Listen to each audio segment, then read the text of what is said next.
관심이 상당히 많은 사람 중에 하나입니다만, 이 미국 사람들을 보면 좀 스포츠에 그 관심이 너무 지나치게 많다, 그런 생각이 좀 들어요.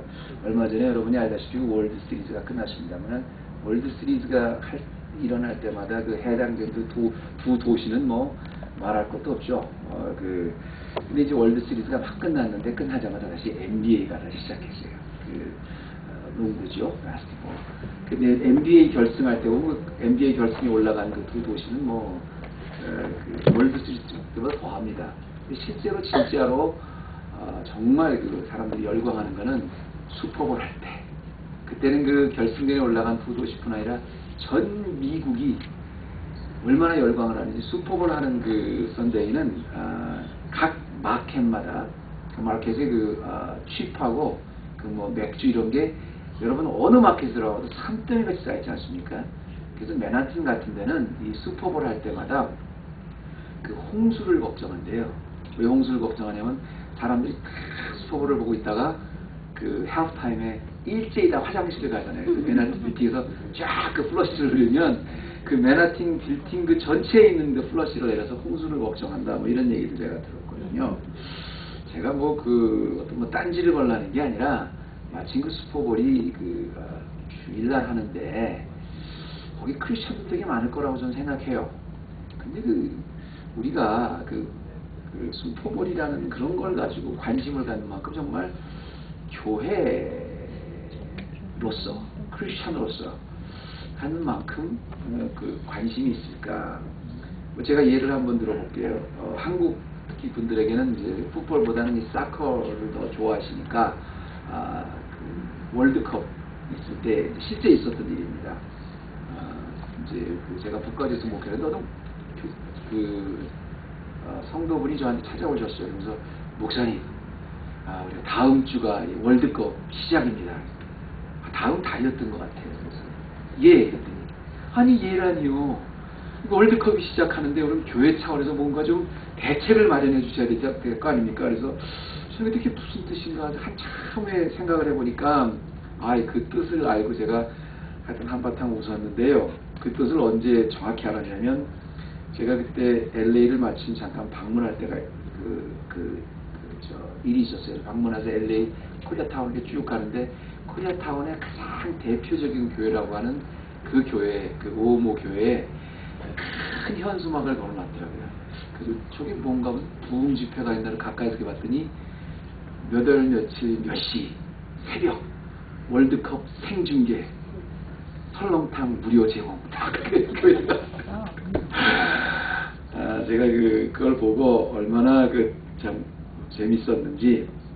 물론 이민교회가 커뮤니티를 위해서 하는 역할에 대해서 제가 의도를 폄하할 일은 전혀 아닙니다. 그리고 당연히 교회는 또 커뮤니티에서 각자 맡겨진 교회의 대상들에게 이런 또 사회적인 그런 봉사라든가 이런 것을 통해서 그들의 필요한 것을 충족해 주는 그런 역할을 당연히 해요. 다만 제가 지금 말씀드린 건 뭐냐면, 슈퍼볼을 보는 크리스천들이나 이 월드컵을 보는 우리 크리스천들이나, 아니 일반적으로 모든 크리스천들이나 모든 사람들이 이 교회라는 것을 볼 때 과연 어떻게 이 교회의 중요성과 교회가 무엇이고 교회가 어떤 것이라는 것에 대해서 얼마만큼 과연 자각을 하고 그런 말씀을 하시는 걸까? 그리고 어떤 교회는 좋은 프로그램이나 교회는 좋은 어떤 하나의 매력적인 것을 만들어서 사람들을 한 사람이라도 더 많이 오게 하는 것, 그게 중요한 일이지만, 그게 만약에 교회에 다라면, 그게 목적이라면 정말 심각한 거죠. 교회의 관심이 어떤 좋은 것을 만들어서, 매력적인 것을 만들어서 한 사람이라도 더 오게 하는 것, 그게 교회의 목적에 달하면 그건 참 우리가 이 시대에 굉장히 심각하게 다시 한번 점검해 봐야 될 부분입니다. 특별히 누가 뭐라 그래도 지금은 이제 종말 때입니다. 말세, 주님 가까우실 때가 주님이 승천하시고 나서부터는 계속 종말이에요. 종말에 관해서 이 교회로서 관심이 무엇이어야 되는 겁니다. 교회는 다시 말씀드립니다. 베드로의 고백 위에 주님이 직접 세워주신 주님의 몸입니다. 주는 그리스도시요 살아계신 하나님의 아들입니다를 고백한 사람들, 그 사람들이 교회예요. 그 사람들이 모이면 모이는 교회가 되고 그 사람들이 흩어지면 흩어지는 교회가 되는 겁니다. 결국 예수 그리스도가 몸인 곳이 교회이기 때문에 교회의 관심은 그 어떤 것보다, 슈퍼볼보다, 월드컵보다, 그 어떤 것보다, 어떻게 해서 사람들이 많이 오게 하는 그런 어떤 매력적인 것보다 가장 중요한 것은 예수 그리스도 한 분입니다. 예수를 모르는 사람에게 예수를 전해주는 게 교회예요. 예수를 이미 알고 있는 사람이라면 그 예수와 더 가깝게 갈 수 있게 전해주는 게 교회예요. 교회된 내가 나의 언어 하나, 행동 하나, 나의 표현 하나하나마다 나의 삶의 모든 부분 하나하나를 통해서 예수 그리스도의 형상을 더 가깝게 드러낼 수 있게 해주는 것, 이게 교회입니다. 제가 스가랴서를 처음 시작하면서 그런 말씀을 드렸을 겁니다. 이 스가랴서는 그 구약의 복음서라고 불릴 만큼 아주 예수님에 대해서 굉장히 많이 언급을 하죠. 구약인데도 불구하고 복음서만큼 오실 메시아에 대해서 많이 언급을 하는 게 스가랴서예요. 그래서 우리가 지난 스가랴 여행을 12장 동안 쭉 해오면서 그 안에서 이제 오실 메시아의 모습 우리가 참 많이 봤는데, 특별히 그 초대교인들은 이 스가랴서를 가지고 전도를 많이 했어요. 많이 인용했어요. 스가랴서에 봐라, 이분이 바로 너희를 위해서 십자가에 못 박혀 죽으시고 다시 부활하셔서 승천하셔서 다시 오실 그분이 바로 너희들이 이렇게 기다리던 메시아다 라는 것을 스가랴서를 갖고 많이 사도들이, 성도들이 전도를 했다는 겁니다. 그런데 초대교회 사도들만 이 스가랴서를 전도할 때 인용한 게 아니었습니다. 누구도 이 스가랴를 사용했겠어요? 바로 예수님 당신 자신도 자신이 사역을 하면서 구약에서 말씀을 인용할 때 그 메시아가 자기라는 것을 인용하기 위해서 스가랴서를 예수님 자신도 사용하셨어요. 저 설교 바로 다음에 보면, 제가 신약 하나만 눌러주실래요? 그 다음에 보면 여기 마가복음 14장 27절입니다. 예수님이 언제냐면 본인이 이제 십자가에 못 박혀 죽기 위해서 겟세마네 동산에서 고민하실 때 그때 심정을 말씀하셨는데요. 예수께서 제자들에게 이르시되 너희가 다 나를 버리리라. 그러면서 다 버리라 그렇게 예언만 하는 것이 아니라 이는 기록된 바, 이미 너희가 나를 다 버리리라고 기록된 바, 내가 목자를 치리니 양들이 흩어지리라 하였느니라.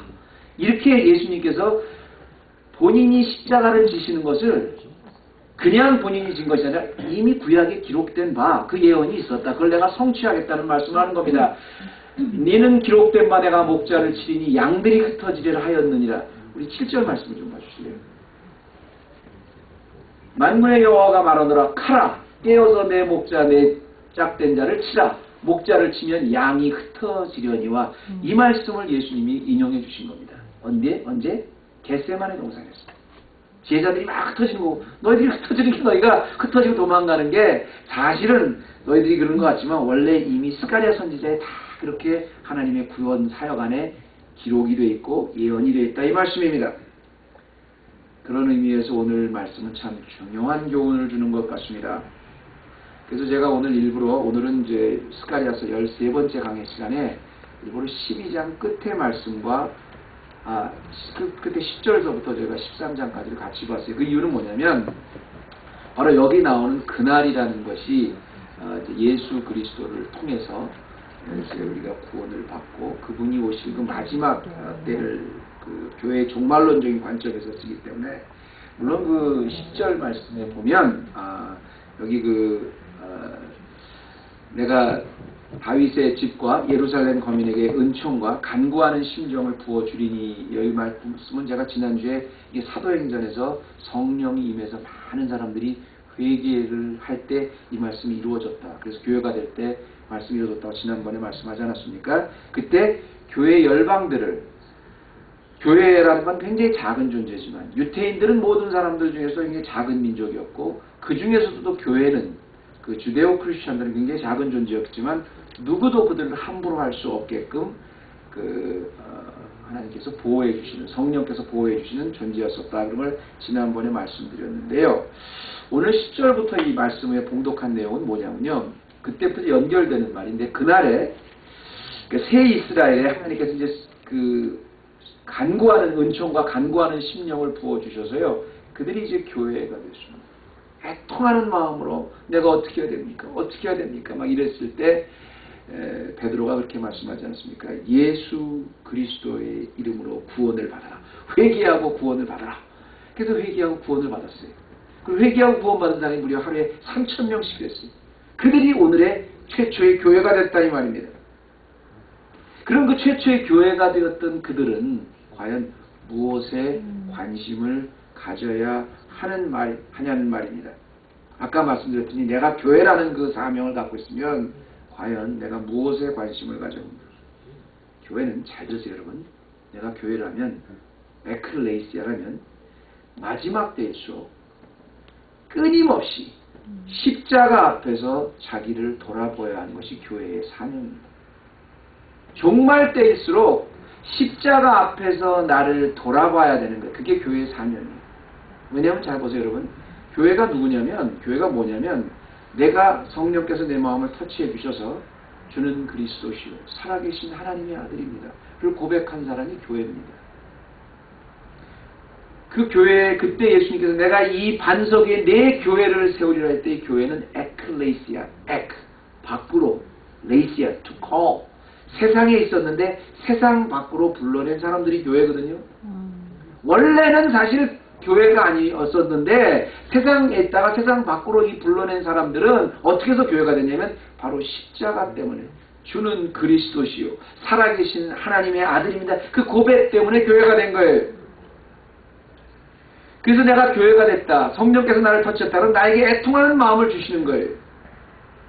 교회의 주인 되신 예수 그리스도를 찔렀던 것, 그들이 그 찌른 바 그를 바라보고는 지난 시간에 제가 이건 그를 나라고 그랬죠. 나라고 하나님 예수 그리스도 자신을 말한다 그랬죠. 예수 그리스도를 찔러서 내가 그 십자가 때문에 교회가 되었다. 이 십자가 안에서 바라본 나를 오늘도 내일도 종말이 되어갈수록 비춰봐야 되는 것이 교회의 사명입니다. 여러분 성령님이 그들의 마음을 감동시켜 주셔서 회개하지 않습니까? 그런데요, 이 교회라는 게 참 재밌는 게 뭐냐면 매 시간마다 이 정말 종말 때에 매 시간마다 매 순간마다 우리가 무엇을 고민해야 될까? 과연 무엇을 고민해야 될까? 세상은 점점 더 타락해 가는데 여러분 알다시피 그야말로 이제는 뭐 하나님이 만들어 놓으신 창조의 질서까지 부인하는 이런 시대가 됐을 때 우리가 할 수 있는 일이 무엇일까? 그럴수록 타락할수록 교회는 종말에 교회가 필요한 이유는 이 거친 세상 속에서 십자가 안에서 더러워진 나를 바라볼 수 있는 유일한 곳이기 때문에 그렇다는 거예요. 그래서 정말 세상이 타락해간다. 그럼 정말 중요한 것은 십자가 안에서 나를 교회에 만들어주신 그 첫사랑을 다시 관심을 가져야 되는 겁니다. 글로 돌아가야 되는 거예요. 교회가요, 모일 때마다, 또 이렇게 교회가 또 커질 때마다, 교회가 또 세워지는 곳곳마다, 이게 이제 한 가지 우리가 이제 우리도 개척교회를 시작해서 지금 하나님께서 이렇게 지금까지 참 단단하게 이렇게 이끌어 주셨습니다만, 한 가지 착각하는 게 뭐냐면 교회가 조금 이제 기반을 잡아지고 그러면 관심이 다른 데로 가요. 근데 말세지 말에 더 그래요. 근데 나중에 이제 그 얘기가 다 나옵니다. 그런데 말세지 말에 그 교회의 관심이 더 다른 데로 가는데요. 정말 중요한 건 내가 교회가 됐다. 내가 정말 약속의 자녀가 아니었었는데 나를 약속의 자녀를 무조건 만들어 주셨다. 그래서 나에게 회개하는 심령을 성령을 통해서 주셔서 나를 회개해서 교회로 만들어 주셨다. 그러면 끊임없이 종말 때 세상이 타락할수록 나를 돌아봐야 되는 것이 바로 그 부분이거든요. 그런데 교회가 얼마나 가면 갈수록 자기가 원하는 바, 비전이 아니라 야망을 채워주는 곳으로 변질되어 가는지 모릅니다. 제가 우스운 얘기 하나 해드릴게요. 뭐 누구의 험담을 하려고 하는 게 아니라 특별히 이제 우리 교회에 우리는 이제 이민교회이기 때문에 그 이민교회가 그 변질되어가는 그 모습을 아주 잘 대표적으로 하는 그 한 예가 있어서 제가 여러분에게 좀 소개해 드릴게요. 혹시 제가 만약에 어떤 다른 교회의 이야기를 들으면 목사님 남을 비난하려고 그러냐 그렇게 말씀하실 것 같아가지고 저희 그 친척분 중에 있었던 정말 그분의 그 이야기를 하나 드릴게요. 이분이 이제 그 여기 남가주에서 굉장히 신앙생활을 잘 하시다가 북가주로 가셨거든요. 북가주로 가셨어요. 근데 북가주로 가셨다가 몇 년 사시다 내려오셨습니다. 그 당연히 내려오셨으니까 원래 다니셨던 그냥 그 교회, 그 좀 큰 교회가 있어요. 그 교회를 다시 가셨겠구나 이렇게 생각을 했는데 그 교회에서 상처를 받고 나오셨대요. 그래서 그렇게 오래 다녔던 교회 왜 다시 돌아왔는데 상처를 받고 나가셨나 그랬더니 만나보니까 그분이 그러시더라고요. 직접 그러시더라고요. 내가 그때 다시 몇 년 만에 다시 돌아와 보니까 목사님이 반가워하더라고요. 굉장히 반가워하더라는 거예요. 그래서 당연히 그렇죠. 그랬는데 그렇게 반가워하시면 그렇게 반가워해서는 그 다음 주에 가면 이제 자기한테 무슨 그 사역을 좀 맡길 줄 아는 거예요. 근데 그 다음 주에 가도 반가워하시고 그 다음 주에 가도 반가워하시고 반가워만 하지 자기 어떤 사역을 안 주더래요. 그래서 그 목사님한테 실망했대. 나는 사역을 해야 될 사람인데. 그래서 이제 그 소문을 듣고 자기 친구 아는 다른 교회로 갔대요. 근데 이번에는 이 교회 가보니까 그럼 그 교회는 왜 안 다니셨어요? 이 교회는 보니까 목사님이 반가워하는 게 아니라 정반대더라는 거예요. 도대체 이놈의 교회는 어떻게 된 게 새로 사람이 왔는데 왔으면 왔다 누군지 관심을 갖지 않더래요. 근데 뭐 자기는 그 좀 새벽 기도를 좀 가서 어떻게 하라 했더니 새벽 기도는 그게 또 없다 그러더래요. 목사님 자체가 목회에 아예 관심이 없는 분 같더래요. 근데 여기는 아니다. 그래서 다니다가 나갔다는 거예요. 이번에 정말 신중하게 교회를 좀 잘 택해야 되겠다. 그래서 보니까 어디서 얘기를 들었는데 굉장히 요즘에 부흥하나 좀 말씀이 좋은 교회가 있다 그러더래요. 그래서 소개를 받고 거기 갔다는 거죠. 거기 갔더니 얘가 첫 번부터 그렇게 말씀이 좋더래. 예배가 그렇게 은혜스럽더래요. 그리고 뭐 새신자서부터 뭐 조직이 그렇게 잘 돼 있더래요. 잘 됐다. 이 교회는 정말 내가 다녀야 될 교회다. 근데도 몇 주 다니다 보니까 그 참 운명의 장난이라 그래야 되는지 마치 몰랐는데 그 교회 그 다음 주에 가보니까 제가 남가주에 있을 때 참 옛날에 같이 신앙생활을 했는데 사업소에서 그야말로 죄송합니다. 꼴도 보기 싫어했던 사람이 있었는데 그 사람이 마치 그 교회 안수 집사님이더래요. 몰랐는데. 내가 아무리 교회가 좋아도 그 얼굴을 보면서는 내가 어떻게 시험 받아도 못하겠다. 그래서 또 나왔어요. 근데 마침 바로 그 앞에 그래서 이제 멀리 갈 거 없다. 등잔 밑이 어둡다. 그래서 본인이 그 아파트에 사시거든요. 근데 그 아파트 건너편에 아주 조그마한 교회가 있는데 누가 거기가 괜찮다고 그러더래요. 그래서 한번 가볼까 했다 가봤는데 그 교회 가보니까 세상에 개척한 지 5년밖에 안 됐는데 벌써 몇십 명이 모이고 목사님이 말씀도 좋고 너무너무 열심히 하시고 그래서 나한테 주보를 갖고 나왔어요. 그래서 소 목사 한번 이거 봐봐. 그 주보를 갖고 왔는데 그게 내가 아는 목사님이에요. 또 너무 좋은 목사님이서 잘 됐다. 그래서 이게 참 제가 모른 척하고 너무너무 제가 좋은 교회인데 잘 다니십시오. 그랬어요. 너무 좋대. 막 자랑을 하고 다니더래요. 그리고 제가 북가주 갔거든요. 근데 몇 달 만에 그 교회를 또 안 다니신대요. 제가 그냥 그 목사님. 그래서 왜 그런가 했더니 너무 목사님 말씀 좋고 다 좋았는데 주 초에 그 교회 가서 장로님을 한번 세웠대요. 근데 장로님 세우는데 보니까 그분은 장로님이 돼야 될 분이 아닌데 그분은 세웠다는 거예요. 거기서 자기가 너무 시험을 받았대요. 그래서 나갔대. 그리고 또 다른 교회를 다니시면 제가 지금 그 어른의 개인적인 신앙관을 왈가왈가하려는 게 아닙니다. 여러분 제가 쭉 이 말씀을 드렸던 거 오해하지 마시기 바랍니다. 우리가 특별히 이민교회이기 때문에 특히 교회에서 무언가 나에게 줄 수 있다 이런 거에 대한 관심이 굉장히 많아요. 그게 또 이민교회의 역할이기도 합니다. 다만 정말 교회는 예수 그리스도를 고백한 내가 도저히 고백할 수 없었던 사람인데 예수 그리스도를 고백한 사람 그 영광에 매일매일 어느 교회든 어떤 교회든 눈물을 흘리고 거기에 말세가 될수록 그 자신을 십자가한테 성찰하는 곳인데 우린 너무 그 외의 것 교회가 하는 펑션 방향 이런 것에 관심이 있어요. 십자가로 애통하진 않아요. 그러니까 종말에 됐는데도 교회에 힘이 없는 거예요. 이게요 여러분 지금 말이 아니라 3절 이하에 보면 예수님이 이제 스가랴서가 이미 그렇게 3절 이하에 보면요. 스가랴서에 이미 그렇게 예언이 됐습니다. 자 보세요. 사람이 오히려 예언할 것 같으면 그 낳은 부모가 그에게 이르기를 내가 여호와의 이름을 빙자하여 거짓말을 하니 살지 못하리라고 낳은 부모가 그 예언할 때 칼로 찌르리라 이 말이 나오는 게 무슨 말이냐면 이제 말세가 되면 정말 선지자가 옳은 선지자를 안 한다는 거예요. 바른 말을 안 한다는 거예요. 그래서 나중에 보면 그 바른 말을 안 하고 거짓에 다 속고 있었는데 비본질적인 것을 다 속고 있었는데 맨 나중에 하나님이 다 들춰내신다는 겁니다. 들춰내고 나니까 거짓 선지자, 거짓 예언을 했던 그 사람들이 어떻게 돼요? 나 예언 안 했어요. 원래 그런 말 안 했어요. 나 선지자 아닙니다. 이렇게 막 부인을 한다는 겁니다. 그런데 그걸 누가 드러내냐면 가장 가까운, 세상에 부모보다도 가까운 사람이 있어요? 부모가 먼저 내가 여호와 이름을 빙자하여 거짓말하면 살지 못하리라고 낳은 부모가 그 예언한 자를 칼로 찌르리라.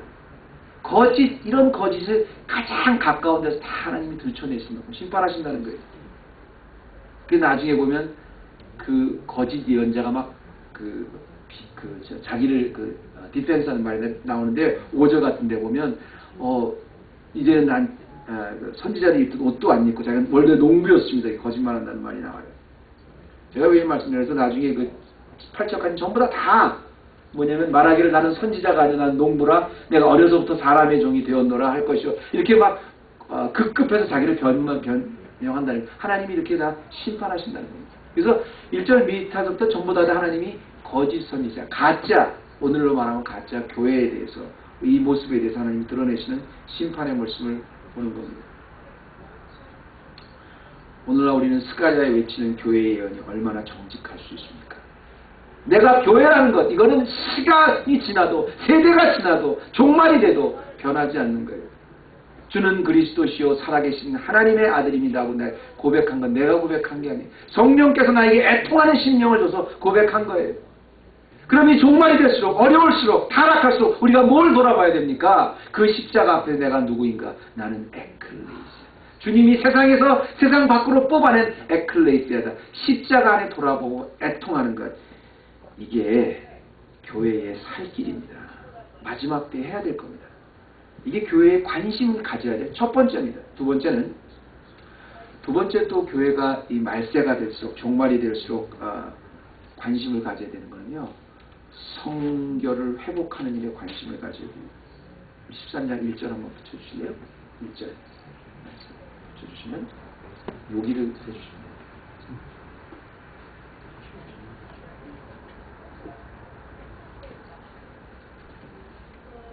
일절을 좀 해주세요. 그날에, 그날 이제 종말을 얘기합니다. 죄와 더러움을 씻는 셈이 다윗의 족속과 예루살렘 거민을 위하여 열리리라 이렇게 말씀하시는데요. 자, 보면 이때가 지난번에 우리가 이제 교회가 어떻게 됐냐면 성도들에게 하나님이 애통하는 심령을 부어주셔서 성령이 오셔서 교회가 됐다. 제가 지난 시간에 얘기를 했는데 그 이야기는 그건 뭐냐면 역사적 배경이 이렇게 되지 않습니까?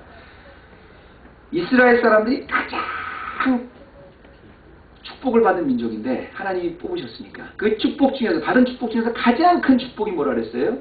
메시아의 축복이라 그랬죠. 근데 메시아의 축복까지 거부했을 때 어떤 일이 일어났습니까? 이스라엘 사람들은 엄청난 컨세퀀스를 받았어요. 예루살렘이 무너졌어요. 성전이 무너졌어요. 근데 성전이 무너진 것으로 끝난 게 아니라 그 성전이 무너진 거예요. 성전 시대가 끝난 바로 그때 하나님 그 예루살렘에다 뭘 세워주셨어요? 교회를 세워주셨습니다. 성전이 끝나면서 성령이 내려오셔서 성전 시대 이제 교회 시대로 넘어요. 그럼 그 얘기는 뭐냐면 이 성전이라는 게 뭐냐면요. 성전이 왜 축복이냐면 하나님이 이스라엘 백성과만 만나 주셨다는 상징입니다. 성전에서 제사를 드립니다. 양을 잡아다가 제사를 드려요. 그 얘기는 뭐냐면 피 흘림을 통해서 제사를 드려요. 그 얘기는 뭐냐면 우리가 죄를 지었지만 하나님 앞에 나갈 수 없는 죄인들이지만 이 양을 잡아서 양의 핏값을 통해서 하나님이 간접적으로 만날 수 있는 길을 열어주신 거예요. 이스라엘 백성. 근데 그 성전이 무너졌어요. 그 다음에 예수 그리스도가 오셨습니다. 그리고 예수 그리스도가 직접 한 번의 양이 되셨어요. 보혈을 흘려주신 거예요. 그 보혈을 믿는 사람마다, 그를 받아들이는 사람마다 하나님 앞에 나가는 거예요. 이 얘기는 뭐냐면, 다시 말하면 우리는 더럽기 때문에 하나님 앞에 나갈 수가 없어요. 그래서 제사라는 것을 통해서 우리가 깨끗함을 받고 정결함을 받은 겁니다. 그래서 하나님 앞에 나갈 수 있는 길을 만들어줬는데, 신약시대 때 교회 시대로 넘어와서는 예수 그리스도가 죽음으로 그 보혈로 우리를 깨끗하게 만들어주신 거예요. 그러니까 제사의 목적은 뭐냐면 하나님 앞에 나갈 수 있게 우리를 정결하게 해주기 위한 게 제사의 목적입니다. 우리가 예배를 드리는 목적은 뭐냐?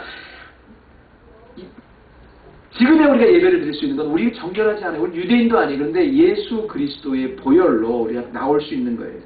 그래서 민수기에 보면 이제 하나님이 제사법을 제정하시고 레위 제사장들이 어떻게 동물을 잡아야 되는지 자세하게 이렇게 말씀하시는데, 그때마다 꼭 빠지지 않는 게 있어요. 정결법이라고 그래가지고요. 제사를 집행할 때 정결섬에 깨끗이 손을 씻습니다. 옷도 다 빨아요. 그렇게 깨끗하게 된 상태에서 하나님께 나갈 수 있는 거예요. 교회가 뭘 하는 것이냐?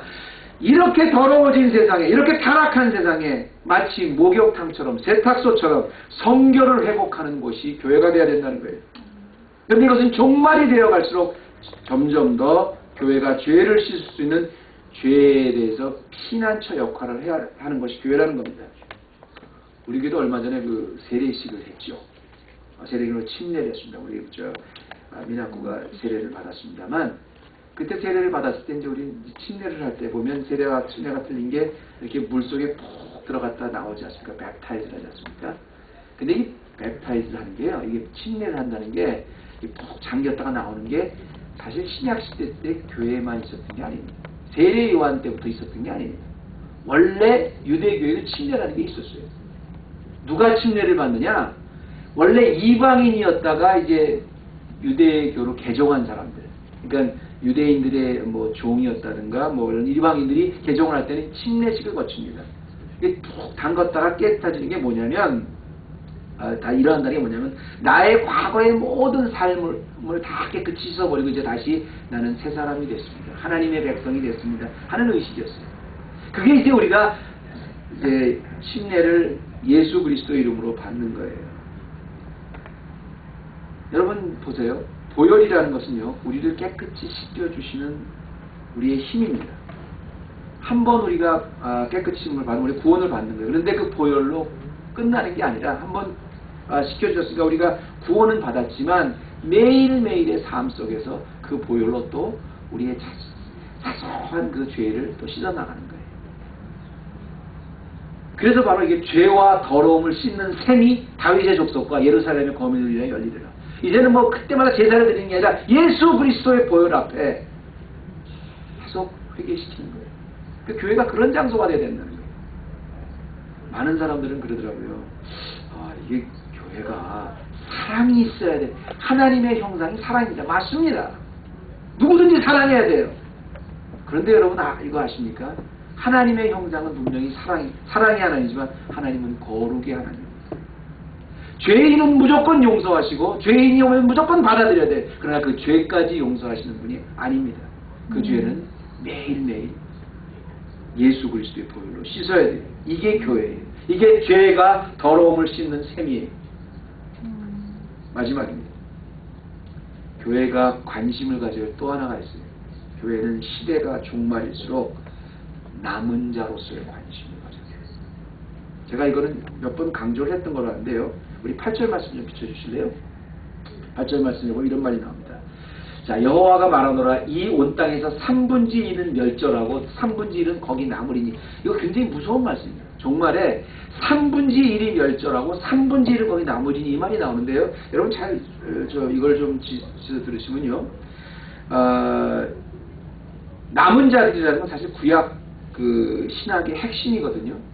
이게 남은 자가 스가랴만 나오는 게 아니라 이사야에서도 나오고, 심지어는 그 신약의 계시록에도 남은 자의 신학이 나옵니다. 남겨서 하나님이 보존하시는 자라는 얘기인데, 하나님이 세상을 완전히 심판하셔서 다 깨끗이 하실 때도 언제나 하나님이 남겨주신 자들이 있어요. remnant, 그 남겨준 자들이 있어요. 그런데 그 남겨준 자들에게 역할을 맡기셨어요.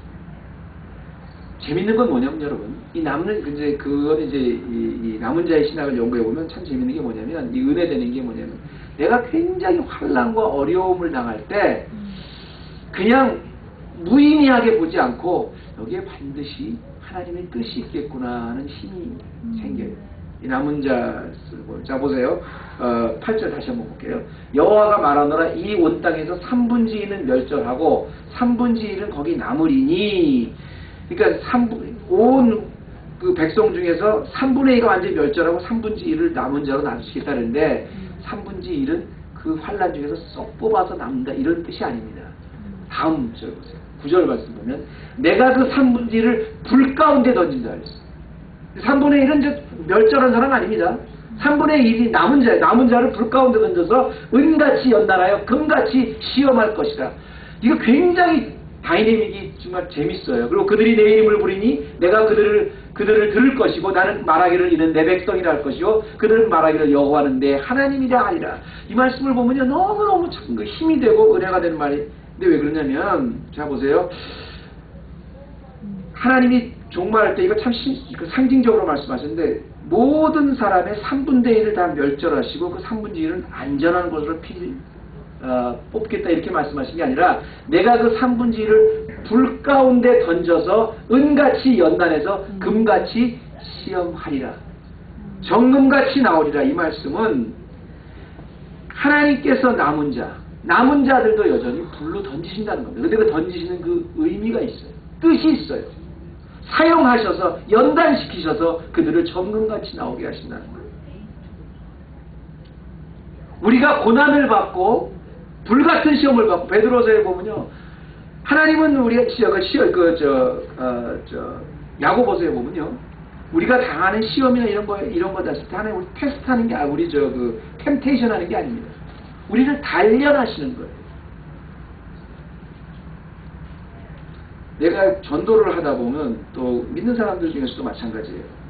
그 불신자들이 의문을 가진 게 뭐냐면, 아니 하나님이 전지전능하시다면 왜 당신의 백성들이 저렇게 고생을 합니까? 우리가 예수 믿어도 다르지 않다. 세상 사람들보다 별로 이렇게 뭐 잘 되는 거 없다. 여러분, 남은 자는, 즉 교회는 이 땅 위에 이 종말 시대의 남은 자로 세워졌다는 것은 세상의 힘보다 훨씬 큰 하나님께서 그 뒤에 계신다는 뜻인데요, 세상에서 쏙 빼서 이 세상에서 당하는 모든 시험을 너희와는 상관없게 하리라, 그런 뜻이 아닙니다. 하나님의 은혜로 남은 자들이 되었기 때문에 그만큼 정결케 시켜주신다는 거예요. 그런 연단의 과정이 필요하다는 거예요. 어차피 3분의 2에게 닥친 그 심판은 멸망의 심판이지만 3분의 1에게 당할 심판은 그 심판을 통해서 정금같이 나오게 하는 연단이라는 거예요. 우리 삶 속에서 받는 모든 그 은혜 중에서 우리 교회가 지금 관심을 가져야 될 게 뭐냐면, 우리는 고통을 받고 연단을 받고 어려움을 받는 것에서도 의미가 있다는 겁니다. 멸망당하는 게 아니에요. 눌려지는 게 아니에요. 자꾸 우리가 이분법으로 봅니다. 나는 하나님의 아들인데 저 사람보다 잘 살아야 될 텐데, 나는 하나님의 아들인데 저 사람보다 이겨야 될 텐데, 이거 번영의 신학 잘못된 거예요, 여러분. 우리도 고난 받아요. 우리도 가난해요. 우리도 아플 수 있어요. 세상보다 더 많은 것도 받을 수 있어요. 그런데 그걸 통해서 하나님은 나를 훈련시키시고 연단시켜서 사도 바울같이 가난에도 처할 줄 알고 부활에도 처할 줄 알고 일체자족의 비결을 배웠노라, 정금같이 나오게 하신 게 하나님이시라는 말씀입니다.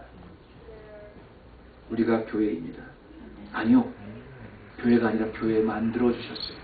내가 고백하니라 성령님이 나를 통해서 고백하셔 주는 그리스도시요 살아계신 하나님의 아들입니다. 그 순간 우리는 교회가 됐습니다. 예수님 말씀하신 이 교회 위에 내 반석에 내 교회를 세우리라, 이 고백 위에 내 교회를 세우리라. 그때 말씀하실 때 그 처음 교회라는 단어는 다시 말씀드리지만 에클레시아입니다.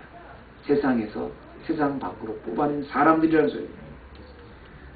우리가 지금 관심을 가져야 되는 것은 십자가에 비춰진 나의 모습입니다. 내가 지금 관심을 가져야 되는 어떤 환난과 어려움이 있어도 이 안에 내가 정결의 샘의 역할을 하고 있는 겁니다. 여러분은 이 종말 시대의 남은 자로서 세워진 교회 에클레시아로서 오늘 무엇에 관심을 가지고 있습니까? 이 관심에 내 신앙의 오늘 승리와 실패가 결정됩니다. 기도하시겠습니다. 하나님 감사합니다. 오늘도 우리가 스갈의 말씀을 통해서 이 시대의 교회로서 이 종말 시대의 남은 자로서 내가 과연 해야 될 것이 무엇인 것을 다시 바라볼 수 있도록 해주심을 감사드립니다. 하나님, 이 말씀이 오늘 우리에게 영혼과 골수의 쪼개임을 받아서 내 신앙의 자양분이 되게 도와주시고 이 종말 시대에 부끄럽지 않은 하나님의 교회로 아름답게 설 수 있는, 그래서 예수의 형상을 한껏 드러내서 오직 예수 한 분 기쁘시게 하는, 영광 돌리는 우리 헤브론의 모든 가족 되게 하여 주시옵소서. 예수님의 이름으로 기도드립니다.